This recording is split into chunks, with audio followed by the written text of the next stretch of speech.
अस्सलाम वालेकुम रहमतुल्लाहि वबरकातुहू। आप सबको खुशामदीद आपके अपने चैनल ग्रीन साइंस में। आज हम बात कर रहे हैं जिम्नोस्पर्म्स के अंदर एक और प्लांट की जो है पाइनस। इस वीडियो के अंदर हम बात करेंगे इसके मॉर्फोलॉजी और एनाटॉमिकल फीचर्स की। सिस्टमैटिक पोजीशन देखिए इसकी, तो ये बिलोंग करता है कीनम प्लांटी से। डिवीजन इसकी है Pinophyta, class Pinopsida, order Pinales, family Pinaceae, genus Pinus और स्पीशीज़ इसकी पाइनस जिरार्डियाना है। और भी मुख्तलिफ स्पीशीज़ हैं। ये इसको कॉमनली इसको हम पाइनस जिरार्डियाना को चिलगोज़ा कहते हैं। अकोनस की जनरल कैरेक्टर्स की बात करें तो ये इसकी 90 स्पीशीज़ अभी तक डिस्कवर हो चुकी हैं। ये ज़्यादातर टेम्परेट रीजन्स पर पाया जाता है। टेम्परेट ऐसे इलाके जो कि सर्द होते हैं, ठंडे इलाके होते हैं। ये का हमेशा सब्ज रहने वाला एवरग्रीन प्लांट है, पेरिनियल।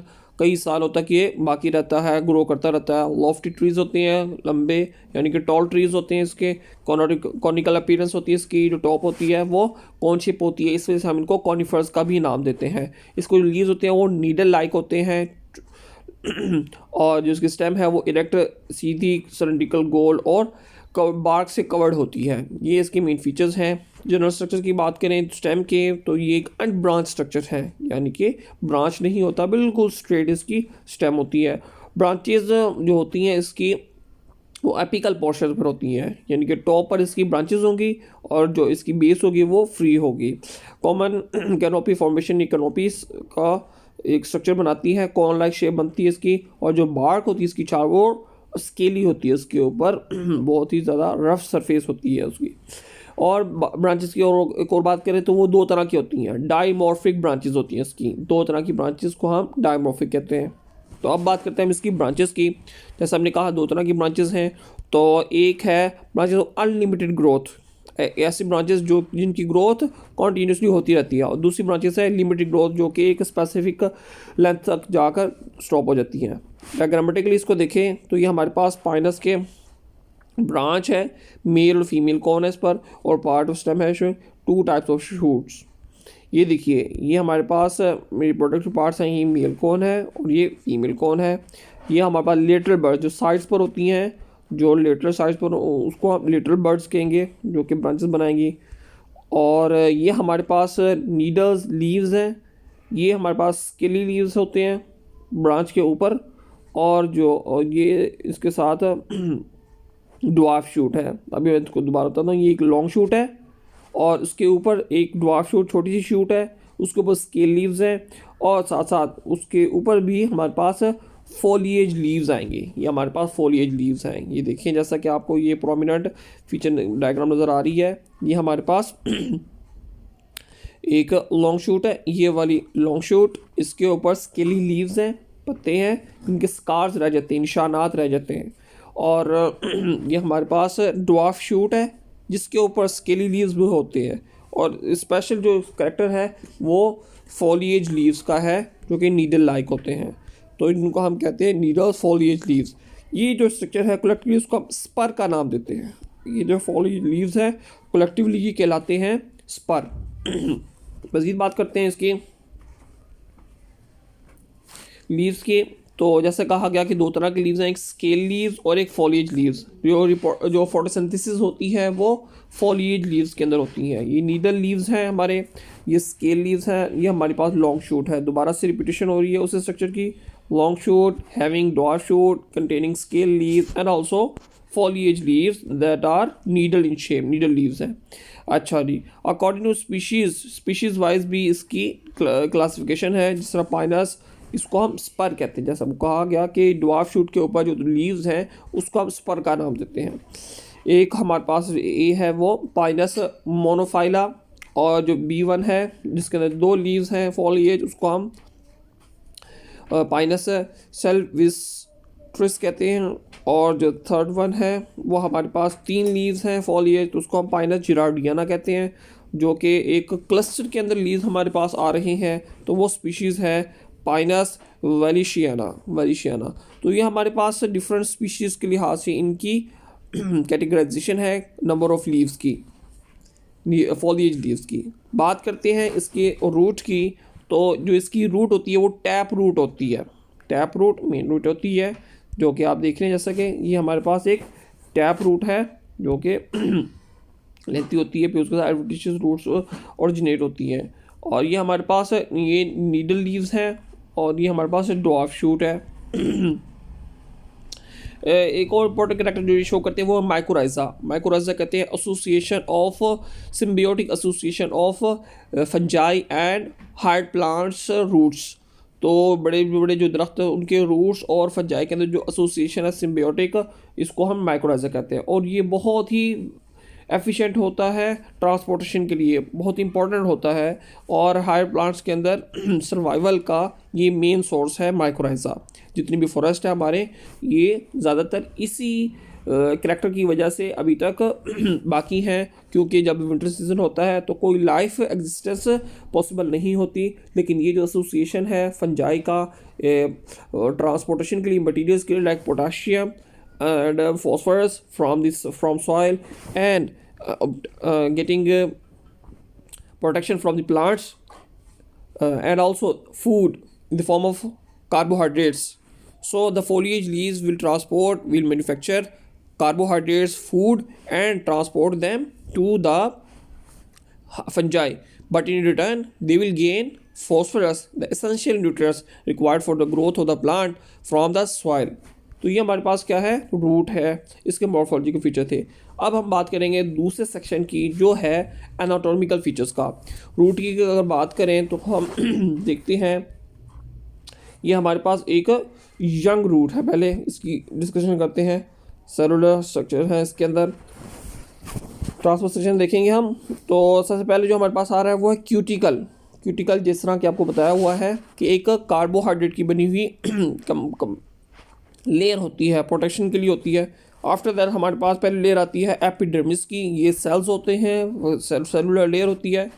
फिर इसके अंदर हमारे पास कॉर्टेक्स आएगा, कॉर्टेक्स के बाद हमारे पास एंडोडर्मिस आएगा, एपिडर्मिस से लेकर एंडोडर्मिस तक का पोर्शन कॉर्टेक्स कहलाता है।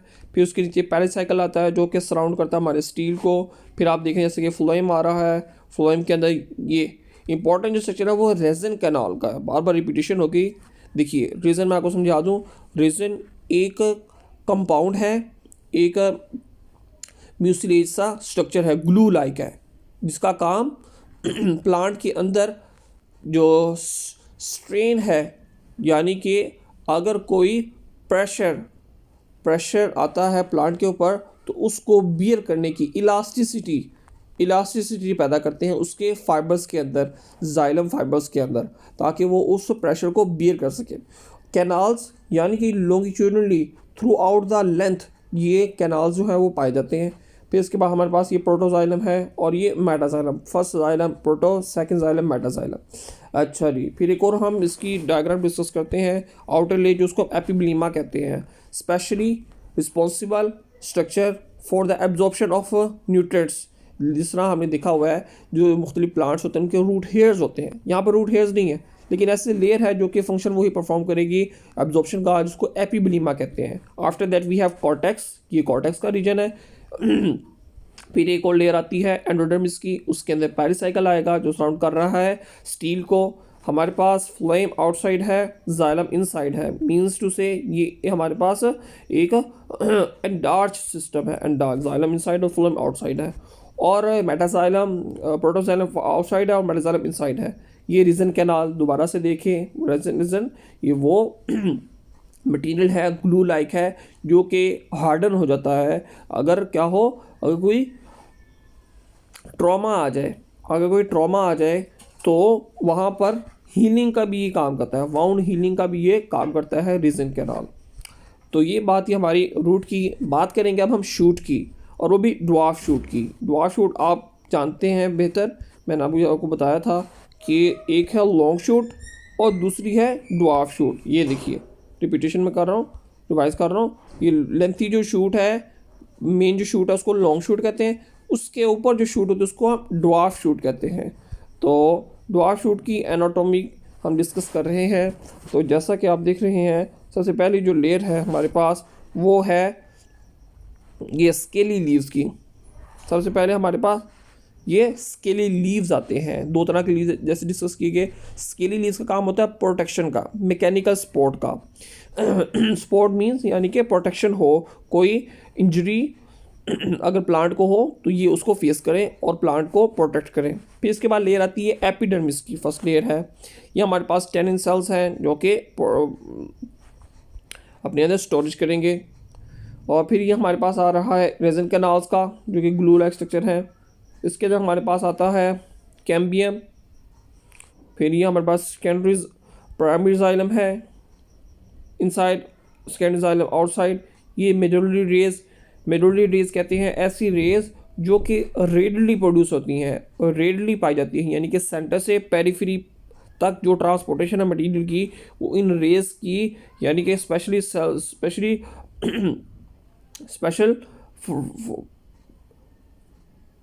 स्पेशल फंक्शन परफॉर्मिंग सेल्स जो है वो पाए जाते हैं जो कि ट्रांसपोर्टेशन करते हैं। एक है लॉन्गिट्यूडनली, वो जाइलम और फ्लोएम है, लेकिन ये एक स्पेशल सेल्स हैं जो कि यानी कि सेंटर से एंड तक ट्रांसपोर्टेशन करेंगे। इसको मेडुलरी रेज कहते हैं। सेंटर में हमारे पास जो पोर्शन है वो है पित्त का, पित्त जो हार्ट ऑफ वुड है उसको पित्त कहते हैं जी। अब बात करेंगे मज़ीद स्टेम की, तो ये हमारे पास एपिडर्मिस है और इसकी भी बिल्कुल स्मूथ सिलेंड्रिकल नहीं होता, बल्कि इसके ऊपर ये रफ सरफेस होती है।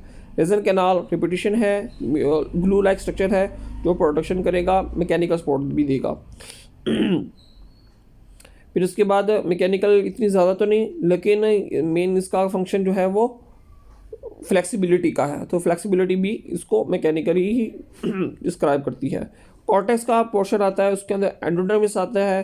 एंडोडर्मिस के अंदर हमारे पास कैम्बियम सेल्स आते हैं। कैम्बियम सेल्स ऐसे सेल्स हैं, दोबारा देखिए, कैम्बियम वो सेल्स हैं जो कि डिवाइड करते हैं। Dividing cells are known as cambium. अब दो तरह वो डिवाइड करेंगे, डिवाइड हो गए, अब उन्हें डिफरेंशिएट होना है, यानी कि उन्होंने कौन सा सेल बनाना है ये डिपेंड करता है according to the need of the plant. अब वो फ्लोएम भी बनाएगा, वो जाइलम भी बनाएगा। पहले जो प्रोड्यूस होंगे उनको हम प्राइमरी कहेंगे, फर्स्ट रिंग कहेंगे, और सेकंड जो होंगे उनको हम सेकेंडरी कहेंगे, सेकेंडरी जाइलम कहेंगे। और इस तरह की कंटिन्यूटी होती रहती है। पहले वाले इनर साइड पर होते हैं और न्यूली फॉर्मिंग जो होते हैं वो आउटसाइड पाए जाते हैं। और फ्लोएम आउटसाइड है, जाइलम इनसाइड है, मेसोसाइट्स है इन एंडार्च स्टील फॉर्मेशन। सेंटर में भी था हमारे पास, और ये मिडुलरी रेज यानी कि सेंटर से पेरिफेरी तक ट्रांसपोर्टेशन के लिए जो रेज हैं सेल्स की अरेंजमेंट है उसको हम मिडुलरी रेज कहते हैं। ये टेनिन सेल्स हैं जो कि स्टोरेज करते हैं टीडीएस की। फिर ये हमारे पास बाहर देखिए एक और मेचोस्टम का स्ट्रक्चर आ रहा है, जिसके अंदर हमारे पास पहली जो लेयर है वो एपिडर्मिस की है। देन हमारे पास ये कॉर्टेक्स है और ये फेलोजिन है। फेलोजिन ये भी जब ये स्टेम ग्रो करती है तो अब स्कार से पैदा हो जाते हैं, यानी कि उसकी जो दीवार होती है, बार जो होती है वो फट जाती है। अब ये जो फेलोजिन है वो बाहर रिलीज़ होता है वहाँ से और उसको प्रोटेक्शन देता है कि कहीं इन्वेडिंग माइक्रोब्स जो हैं वो अफेक्ट ना कर सकें प्लांट को। तो ये स्पेशली एक फेलोजिन एक प्रोट्रूडिंग स्ट्रक्चर होता है जिसको हम फेलोजिन कहते हैं। Due to the increase in the girth and the width of the plant specially structures are the फेलोजिन।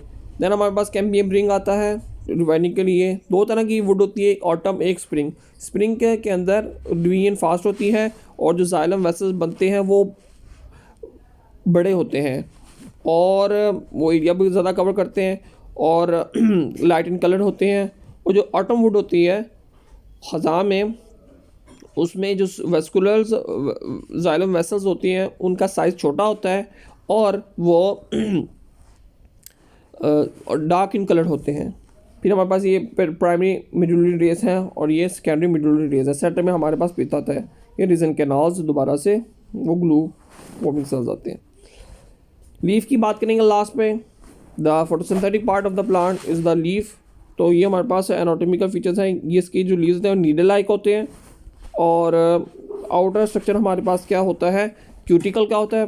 पहला स्ट्रक्चर क्यूटिकल का डेपोजिशन है कार्बोहाइड्रेट्स की। फिर उसके बाद एपिडर्मिस आता है, पहले लेयर है। उसके नीचे हाइपोडर्मिस आता है। मेसोफिल सेल्स फोटोसिंथेटिक होते हैं। ये स्ट्रोमा गैस एक्सचेंज के लिए स्ट्रक्चर होता है। ये ट्रांसफ्यूजन टिश्यूज़ होती हैं, special structures special cells surrounding the steel, जो स्टील को कवर करते हैं। ये हमारे पास वेस्कुलर बंडल्स हैं, ये फ्लोएम है आउटसाइड और इनसाइड जाइलम है, और ये हमारे पास एंडोडर्मिस आता है। एपिडर्मिस आउटसाइड और इनर वन एंडोडर्मिस है, और ये रीजन कैनाल्स हैं। रीजन कैनाल्स दोबारा से जो ग्लू फॉर्मेशन करते हैं और फ्लेक्सिबिलिटी देते हैं प्लांट के स्ट्रक्चर को।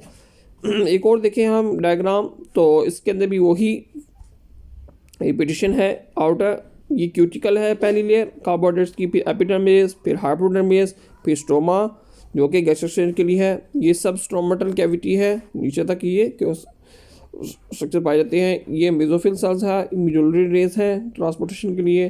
फिर फ्लोएम आउटसाइड है, कैम्बियम है डिवीजन के लिए, ये मेटाजाइलम है, और इनर साइड पर प्रोटोजाइलम है। ये ट्रांसफ्यूजन जो कि इसको सराउंड कर रहे होते हैं, वास्कुलर बंडल्स हैं। ये रीजन कैनाल्स हैं जो ग्लू कंटेनिंग सेल्स होते हैं, और ये पेरिसाइकल है जो कि कंप्लीट इस एंडोडर्मिस के नीचे पाई जाती है। ये आउटर एंडोडर्मिस है और इनर हमारे पास पेरिसाइकल है। तो ये बात थी हमारी लीफ एनाटॉमी की पाइनस के अंदर। उम्मीद है आपको मॉर्फोलॉजी और एनाटॉमी के फीचर्स जो थे पाइनस के समझ में आ गए होंगे। अगर कोई क्वेश्चन है तो आप कमेंट्स में पूछ सकते हैं। मेरे चैनल ग्रीन साइंस को लाइक शेयर करना ना भूलिएगा, और बेल आइकन पर क्लिक करके ऑल पर क्लिक कर दें ताकि मेरी हर नई आने वाली वीडियो आप तक पहुंच सके।